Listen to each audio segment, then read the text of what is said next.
Major funding for Florida Matters comes from the Mosaic Company, a leading producer of fertilizer made from phosphate, a natural resource found in Florida. America's farmers depend on Florida phosphate for their crop nutrition needs. Mosaic, helping America grow.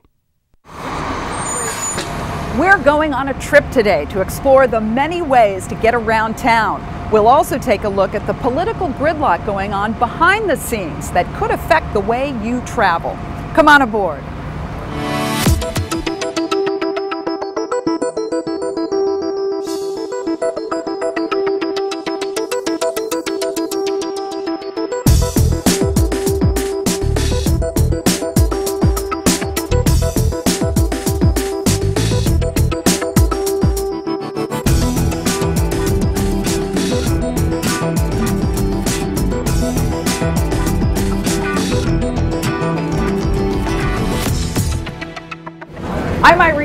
Welcome to Florida Matters. Getting from point A to point B, whether you're seeing the sights in Sarasota or navigating the I-4 corridor, can be a bit of a headache in Florida. We talked with some viewers about how they feel it is to get around town. Here's what they had to say. Round, round, get around, I get around, yeah, get around, round, round, I get around, I get around, get around, round, round, I get around, get around, round, round, I get around. I get around town mostly by the bus, but you know, sometimes I carry along the bike, and it's convenient by putting the bike on the bus. And it's also a great transportation when you don't have a car. I use every possible mode of transportation. I own a car and I have a bike, and I walk as much as I can. I have my own transportation, but there are times when I have to leave a vehicle up in North Tampa and take the bus back home to South Tampa. We're going to take a water taxi today. I take Heartline bus sometimes. I use public transportation system known as the bus system. And we asked them what they would like to see different. I believe that we need better transportation or faster between here and Orlando. I used to take a commuter train from San Jose to San Francisco and back every day, and it was wonderful. It was inexpensive. There was no parking problems. Senior citizens had an easy ride. It was a good deal. This is one of the first places in the world that I've lived where we didn't have that available. I would like to see maybe the city of Tampa have more places where people could park their cars coming into town and take the bus the rest of the way in. What I'd like to see for Tampa is a well-developed light rail system that will sort of bring more population back to the center downtown neighborhoods. Combine that with regional buses, a good bicycle network, pedestrian-friendly roads, and it'll be a great place to be. Florida is one of the most popular places in the country for motorcycle enthusiasts. And because of the recent rise in gas prices, the number of bikers on Florida roadways is increasing. If you drive a car or a truck, you may have noticed. If you haven't, that could be a life or death situation. Get your motor running. Head out on the highway, looking for adventure, and whatever comes our way. Motorcycle riding is an American pastime, and it's growing in popularity in Florida, according to the state's Department of Highway Safety and Motor Vehicles. In 2000, Florida had just over 255,000 registered motorcycles on its highways. Now that number is over 515,000. We have more motorcycles registered in the state of Florida, I think, than any other state other than California, so the second most in the United States. And we do have riding that we can ride 365 days a year. If you can put up with a little bit of rain from time to time, we can ride as far as temperature all year long, which is something that our northern states can't do. And because of that, there are a lot more riders, a lot more motorcyclists on the road every single day. Which poses new challenges for everyone on the road. I always triple check because I'm so afraid of hitting a motorcycle now. That's like one of my worst fears, driving. For that reason, legislators have created a law for all new drivers to take a mandatory safety course. The Motorcycle Safety Foundation, which you have to take now, is a 3-day course, which I think is good other than just going down and get your license. But I think the people, civilian-wise, they need a little bit more training on a motorcycle. Motorcyclists come in all ages and sizes, and their level of experience is greatly different. We teach a riding course here, and we see that every weekend, and we also see it with the bikes that come into the service department, whether it's just somebody that maybe went through a turn too fast, or maybe went through a turn, you know, a little shorter than what they should have, or maybe somebody ran into them. A lot of these street bikes, they're meant to go fast, straight and fast, and a lot of these guys, that's what they want to do, in and out of traffic, and passing people where they're not supposed to. That's how we get a lot of our fatalities around here. It's not really the motorcycle, it's really the rider. But while inexperience accounts for some accidents, experts agree that with the majority of wrecks involving motorcycles, the car and truck drivers are at fault. I would say probably 70% of the time, normally it's the car operator's fault, and most of the time it's like I said earlier, they just didn't see him. And that's their biggest excuse for, you know, what happened. I didn't see him. He was coming too quick, or he, you know, came out from behind a car. They didn't see him behind the car. Jerry Bradford is a firefighter for the Tampa Fire Department, and he's seen his share of motorcycle accidents. You always anticipate that the injuries are going to be more severe because of the fact they're on a motorcycle. They're going to be on the ground. You know, if they're not wearing their helmets, you know, if they're not wearing the right gear, the right protection, there's going to be some serious injuries. We go to them, you know, probably on an average, you know, 2 or 3 times a week of some kind of a motorcycle accident within the city. It's just one of the inherent dangers of the motorcycle. And the results of a crash can be devastating. These motorcycles, when they hit a car, a lot of times it's in a side, it's in a T-bone type accident. And they'll bury the bikes in the cars, you know, and you may have people that are trapped in the cars because of the amount of damage done to them. Some riders say car and truck drivers need to concentrate more on the road. When people look, they look and lean in as opposed to staying in their lane. So a lot of times we get pushed to one side of the lane or another, or somebody will just jump into a lane as not seeing us very well. I have a close call at least once a month where a driver will either come in front of me, cut in front of me, turn, or just pull out in front of me where they just don't see you. And the key is being seen. We run into the same problem on these fire trucks, you know, when we're out. And again, it's most of the time it's cell phones and just being distracted. Bikes are smaller and they are very quick and very fast, and they can not be in your mirror and then they can be in your mirror. So you have to always kind of be aware and always look out for them. Law enforcement and civilian bikers both agree that smaller vehicles should exercise defensive driving techniques to ensure they always have an exit plan in case the larger vehicles can't see them. And that extra consideration for smaller vehicles on the road may lead to safer conditions for all drivers. A motorcycle has a right to their lane, like a motor vehicle does. It's considered a motor vehicle, so you have people driving have to look for that bike and yield. If they're in the lane, you need to pay attention. For Florida Matters, I'm Joshua Stewart.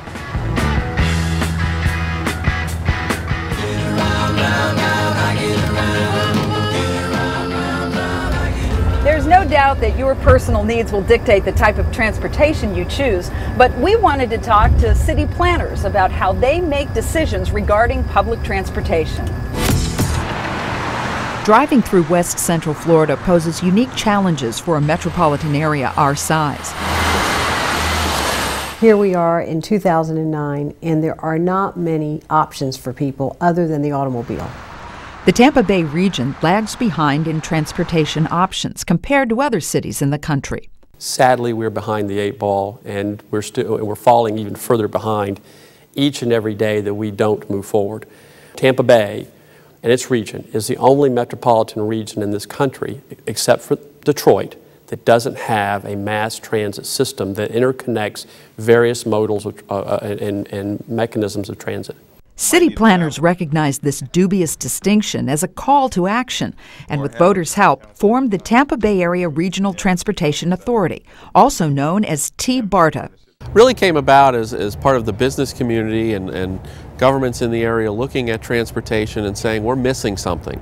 And particularly from an economic competitiveness and development perspective, we need to include transit, and we need to think about things regionally. We recognize we can no longer keep building highways and roads to meet our transportation needs. So we need a regional transit system that crosses county lines. As you know, our areas keep growing outwards. You have to be able to bring people from where they live to where they work and where they shop. One of the stumbling blocks to better transportation in the Bay Area is agreement among the different political jurisdictions. All of our residents, as they travel about the region, don't ever think about a political jurisdictional boundary as they travel somewhere. They just want to get from where they are to where they want to go. We've never looked at it that way. And we've also never had an entity that's been able to not only plan it, but to also implement it on a regional basis. That's what TBARTA is about. Even with community agreement to improve the options for transportation, it still comes down to money. Florida city systems have not been very well funded compared to cities around the country. For example, on a per capita basis, we get about $25 to $40, depending on how you look at the numbers, per person per trip. You take a city like San Francisco where they get $441 per trip, it's a little bit of difference to that end. Even Miami puts in maybe $150 per passenger per trip. So we really need to be looking at all the revenue opportunities and the type of things we need to do in order to provide the services that we need. So TBARTA and other community planning organizations are looking at cities across the country that share similar attributes to the Tampa Bay region. They hope these model cities will provide ideas for transportation expansion locally. 3 metropolitan areas in particular are Phoenix, Dallas-Fort Worth, and Charlotte. If you go to Charlotte and you start looking at what they've been through and how they have sort of evolved, would never be the way you wrote the script. You would have done it on paper a different way. But what you have to look at, and what they did there, was they put a new transit corridor in place, and all of a sudden that meant that that area was going to be the next area of growth and development, and frankly economic development, job creation. No one 10 years ago would have ever dreamt that that area would be so viable and dynamic like it is today.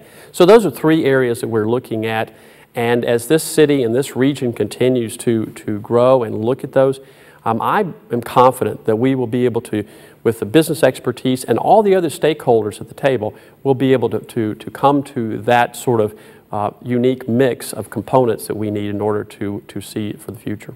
With traffic congestion on the rise and urban sprawl seemingly everywhere, city planners understand they need to avoid reinventing the wheel and instead are trying to emulate the best practices of these model cities, then present their ideas to the public. We're going to have to ask our constituents, what are we willing to give up financially if necessary? Do we go forward with a transit tax, which Hillsborough County is talking about doing, that will be solely devoted, that I can look anybody in the face and say, if you give me this penny, it will be spent solely on transportation and transit, and here's the timeline, here's where it impacts you, and here's how you can benefit. It goes back to that quality of life, and I do believe that you can find the money between our federal partners. Every other city and metropolitan area around this country has gotten considerable federal money to jumpstart their programs. The state has money available. Their criteria is it has to be regional. It can't just be one city or one county doing it. But we have that plan.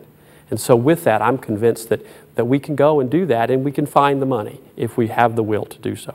I do believe that if we put together a sensible, cost-efficient plan, and if we say to folks, look, this is what we're going to build, this is what we're going to do, and this is how it's going to improve your quality of life and help produce jobs in the future and help relieve this trend towards urban sprawl and instead move more towards smart growth, I believe that people will support it. All aboard! One possible solution to our transportation problems is light rail. Light rail is the latest term used to describe electrically powered railway cars, such as streetcars. Tampa's relationship with the streetcar goes back to the 1800s. It thrived until right after World War II. Streetcars are making a comeback now as a novelty, but some would like to see them evolve into an all-purpose, efficient transportation system that connects us to surrounding counties. It's a big issue, and decision-making deadlines are approaching.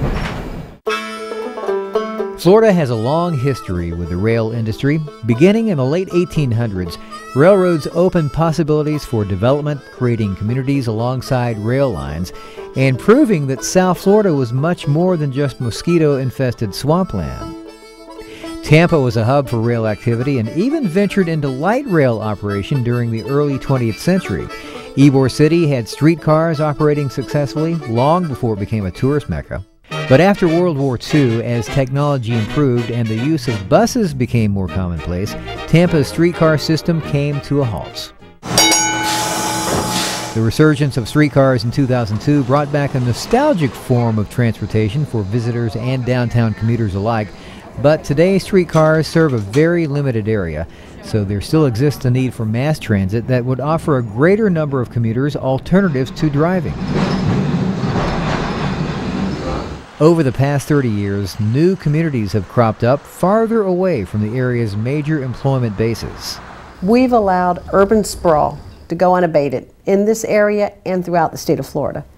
You dry up the wetlands, build a subdivision, Valrico Oaks Phase 1, 2, 3, and 4, right?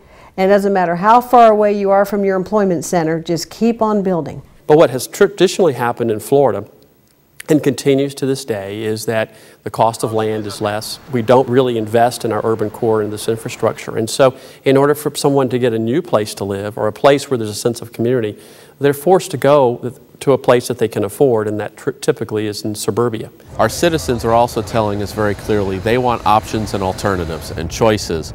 Presently, they don't have many. The primary mode of operation in terms of moving about the region is you have to get in a vehicle and a car and drive.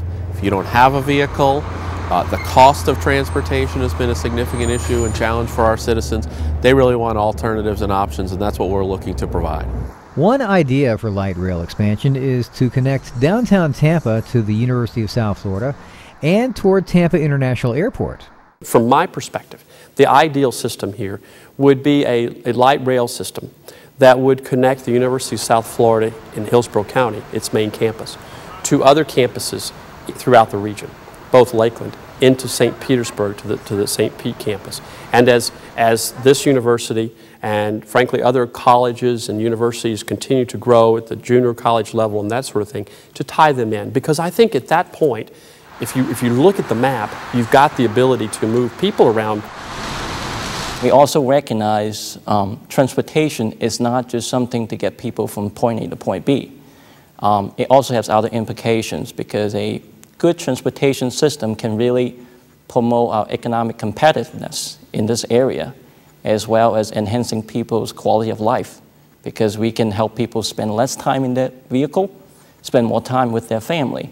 Tampa Mayor Pam Iorio has her eyes on a proposal for the 2010 ballot that would use a sales tax or other tax money to build an expanded rail system. If ever there was a time for community activism, this would be the time. We do not have a modern transit system. And you know what? There's no reason in the world why Charlotte should have it and we don't, why Dallas should have it and we don't, Salt Lake, Denver, Phoenix. I can name almost every major metropolitan area of this country, and they've all taken the plunge. They've all built their rail systems, and even though there's always been folks who have been naysayers and opponents, as soon as that rail's built, they all say, when is it coming to my neighborhood? For Florida Matters, I'm Carson Cooper. Who would have thought just 20 years ago that a machine like this, a Segway, would be a commonplace form of transportation? Some people even use them to commute to work. Larry Elliston introduces us to one man who turned his commute to work into a way of life for his whole family using a different set of wheels.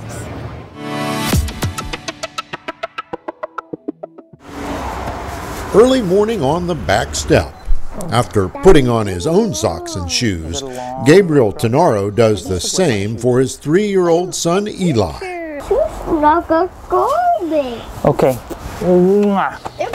What were you bought? You want to climb back inside? Yeah. Love you, buddy.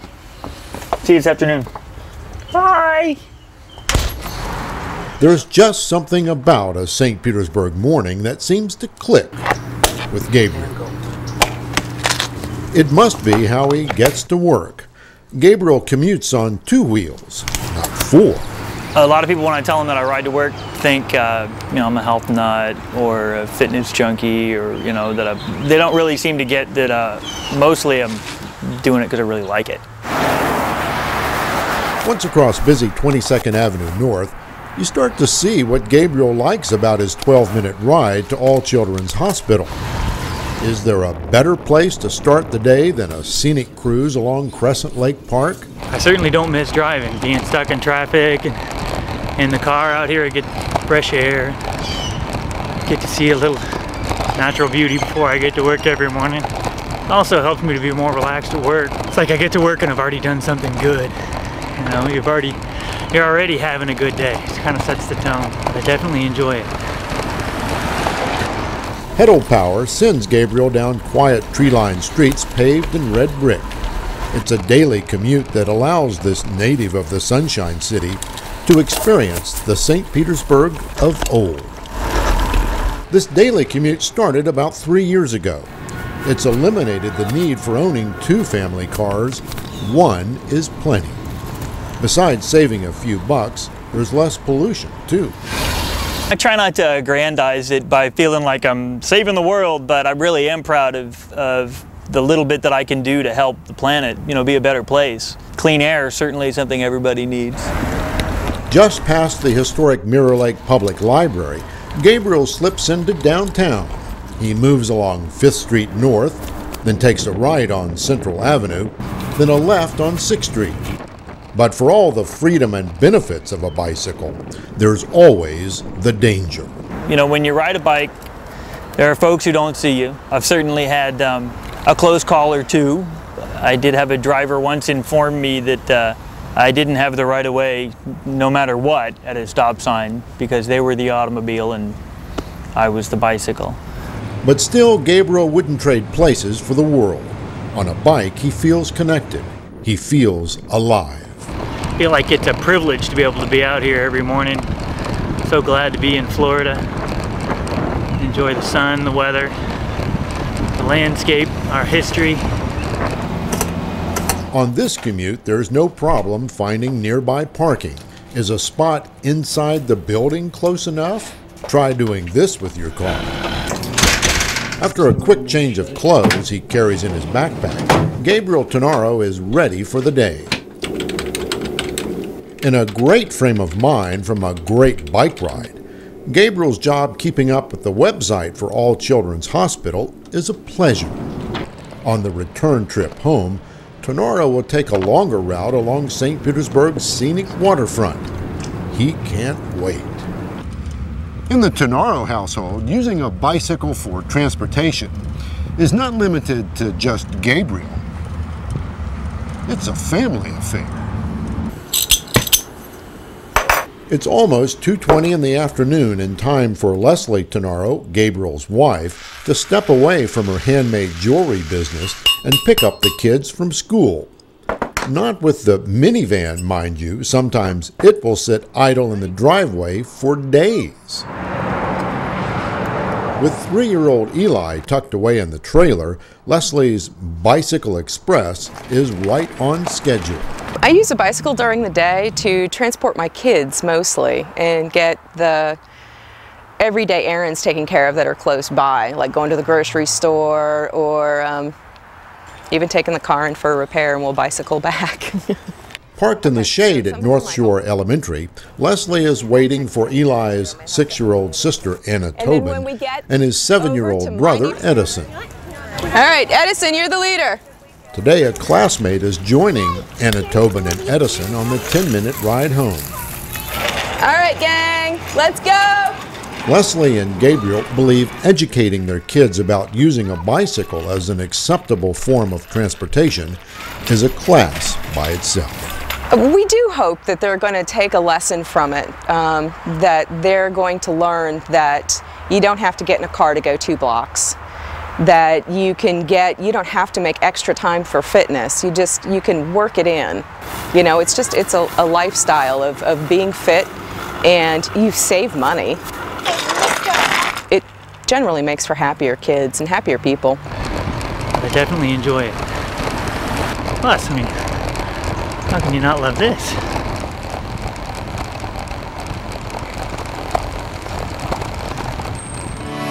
Where would you like to go, Irene? Wherever Tampa River Taxi takes us. Sounds good to me. All right. Thank you for joining us for Florida Matters.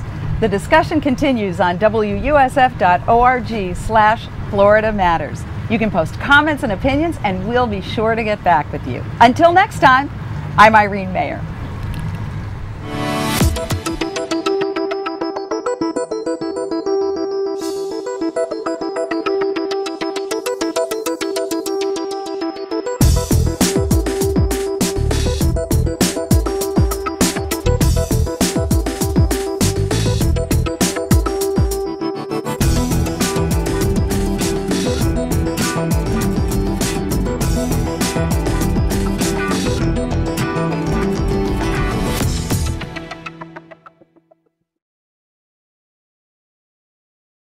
Major funding for Florida Matters comes from the Mosaic Company, a leading producer of fertilizer made from phosphate, a natural resource found in Florida. America's farmers depend on Florida phosphate for their crop nutrition needs. Mosaic, helping America grow.